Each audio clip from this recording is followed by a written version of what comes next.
નમસ્કાર, હું Rinku Prajapati public India ન્યૂઝમાં આપનું સ્વાગત કરું છું। શરૂઆત કરીએ આજના સમાચારની। આણંદના અડાસ નજીક ટ્રકની ઓવરટેક કરવાની લાઈમાં ગાડી ઝાડ સાથે અથડાતા 2ના મોત, 3 ઘાયલ।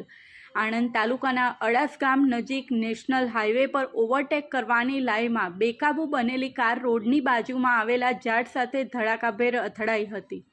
આ અકસ્માતમાં કારમાં સવાર 5 મિત્રો પૈકી 2ના ઘટના સ્થળે જ મોત નીપજ્યા હતા, જ્યારે 3ને ઈજાઓ પહોંચી છે। આ અંગે વાસદ પોલીસે કાર ચાલક વિરુદ્ધ ગુનો નોંધી કાર્યવાહી હાથ ધરી છે।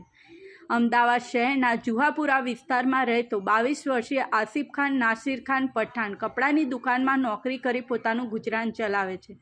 આ આસિફ ખાન પઠાણ અને તેના મિત્રો મુસ્તુફા ઉર્ફે શાહસ ખાન પઠાણ, જૈનુલ ઝહીરભાઈ દિવાન, ફુઝેલ ખાન રશીદ ખાન પઠાણ, ચિરાગભાઈ પટેલ, અમન શેખ તથા તમીમ ખાન પઠાણે ભેગા થઈને મુંબઈ ફરવા જવાનું નક્કી કર્યું હતું।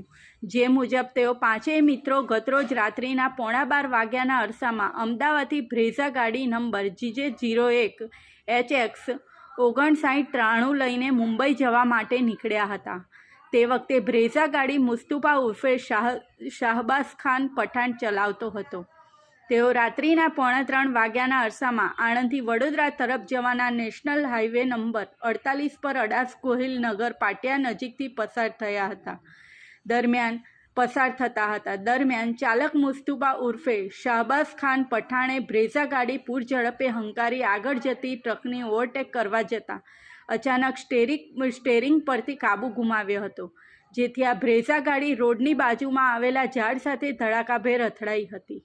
આ અકસ્માતમાં ચિરાગ પટેલ અને અમન શેખને શરીરે ગંભીર ઈજાઓ પહોંચવાથી બંનેના સ્થળ પર જ કરુણ મોત નીપજ્યા હતા, જ્યારે આસિફ ખાન પઠાણ, જૈનુલ ઝહીરભાઈ દિવાન અને ફુઝેલ ખાન રશીદ ખાન પઠાણને વત્તા ઓછા પ્રમાણમાં ઈજાઓ પહોંચી હતી। આ ત્રણેય ઈજાગ્રસ્તો હાલ સારવાર હેઠળ હોવાનું જાણવા મળેલ છે।